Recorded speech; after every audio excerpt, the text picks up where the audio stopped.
Bonjour, bonjour les amis. Comment ça va ce matin? Bon, j'espère qu'à travers le monde, ça peut être le soir en Chine ou en Malaisie, à Singapour, à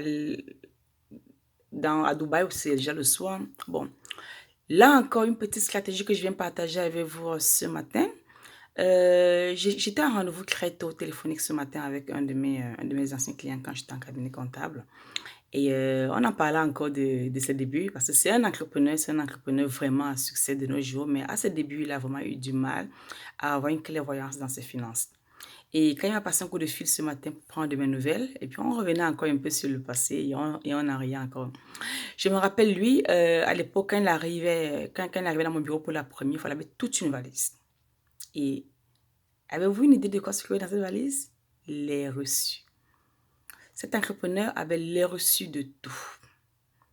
Mais il n'avait aucune idée comment en fait organiser ses reçus pour avoir une meilleure gestion de son entreprise. La première année, il n'a pas fait de déclaration d'impôt, il n'a pas fait de tenue de livre, il n'a produit aucun état financier. Et vous pouvez imaginer tout le bordel. La deuxième année, maintenant, quand il avait besoin d'argent parce qu'il fallait faire un prêt à la banque pour pouvoir injecter dans les opérations, il ne savait pas quoi faire. Et il essaie de se débrouiller avec les dettes, avec un peu de son épargne, en faisant une main levée auprès de ses amis et de sa famille. Il a quand même pu résister à la seconde année. La deuxième année, il avait besoin d'acquisition de matériel. Et là, on parlait de gros chiffres. Bien sûr qu'il se faisait un peu de chiffre d'affaires, mais il en trouvait toujours qu'il y en avait un manque pour pouvoir prospérer dans son entreprise ou alors amener son entreprise à un niveau plus supérieur selon ses objectifs. Alors, c'est là où je le rencontre quand il a la troisième année de son entreprise. Depuis le début des opérations, en fait. Et ça nous a pris des heures, des nuits blanches pour créer ces reçus, les recatégoriser, faire des Excel sheets et enfin automatiser un système d'enregistrement de son entreprise. Alors, ça, c'est ma seconde stratégie que je viens vous en parler ce matin. Pour celles qui sont déjà, ou pour ceux et celles qui sont déjà chefs d'entreprise et qui sont peut-être déjà à la troisième, quatrième, cinquième année de leurs opérations, qui ne savent pas toujours comment faire, si vous ne vous sentez pas très à l'aise à produire des fichiers Excel, je vous conseille d'automatiser le système. Nous avons des simples formules d'automatisation qui marchent très bien. Vous n'avez pas besoin peut-être d'acheter un système en place, de mettre un système en place tout de suite. Vous pouvez aller sur Internet. En Amérique du Nord, ils ont ce qu'ils appellent Sage 300, Sage 50. Ils ont également QuickBooks. Ils ont également ce qu'ils appellent la comptabilité simple.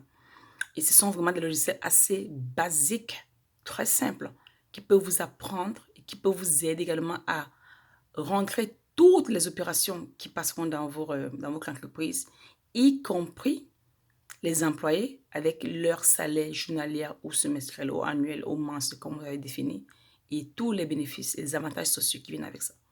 Donc, c'est de très bons outils d'automatisation de votre entreprise ou de transactions. Et au bout de 30 jours, vous pouvez avoir ce qu'on appelle un état de journal, par exemple. Vous allez au moins savoir, en fait, quelles transactions vous avez fait, ce qui a été est rentré dans votre entreprise, ce qui est sorti comme dépense, par exemple, ce que vous avez payé, ce que vous avez reçu. Et peut-être également, vous aurez également une visibilité sur vos dettes à court terme, également, ou sur vos dettes à long terme. Donc, je conseille tout cela aux personnes qui ne sont plus débutantes, parce qu'après 3 années, on n'est plus vraiment débutante. Hein.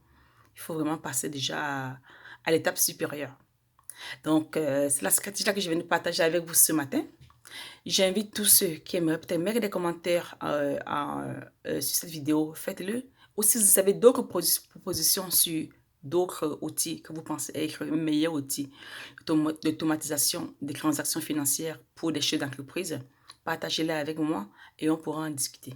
Merci beaucoup les amis, très bonne journée, très bonne soirée, très bonne fin de semaine. On se voit dans une autre vidéo. À bientôt. Bye.